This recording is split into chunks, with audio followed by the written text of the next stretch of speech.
Yesterday, the Fed reversed its exit plans, decided to keep its bond holdings level. So the idea is to support the U.S. economic recovery, one the Fed described as weaker than anticipated. Bond market seems to be split in its anticipation of inflationary pressures and deflationary pressures. With a little bit more on the subject, we partner now with the FT to bring you Lex on Bloomberg. You get a sneak peek at the Financial Times' flagship column a day early. Deirdre Hadas joining us now live from London.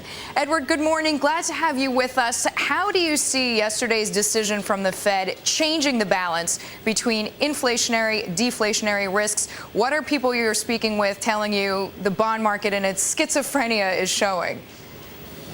Yeah, the bond market is very, very confused these days. And yesterday's decision added a little weight to the deflationary camp. The idea that the U.S. economy isn't recovering makes people think that maybe prices are not going to start rising or are going to start falling. And certainly the Treasury, the Fed buying bonds makes it much more likely that yields are going to come down farther out into the yield curve. So it was a plus for the deflation camp for the day. But then you have to start worrying about whether sooner or later, when all this goes wrong, there's going to be another burst of inflation. So the inflationists also took a bit of comfort from the news. So, okay, I heard you say, the deflationary camp, those in that camp score 1 point. What do you think the bond market is discounting, though, right now? Well, you look at it, and it's U.S. bonds a bit over 3. I mean, if you're really going to have deflation, as the deflationists think, look at Japan, where you've had deflation or very mild deflation for years, and long-term yields there are 1%.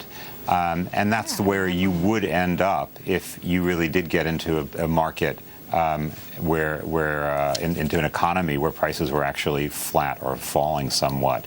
So right now, the bond market is anticipating the least likely outcome, we think, which is very mild inflation for many, many years to come. What's the best advice, Edward, that you're hearing when you reach out to sources? What should the average investor be doing now? Ooh, that's a tough one, really. I think the bond market is either a tremendous screaming buy if you're a deflationist, or a tremendous screaming sell if you're not.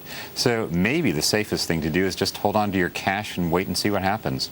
Edward, we thank you so much. Deirdre Hadas joining us there from the FT in London.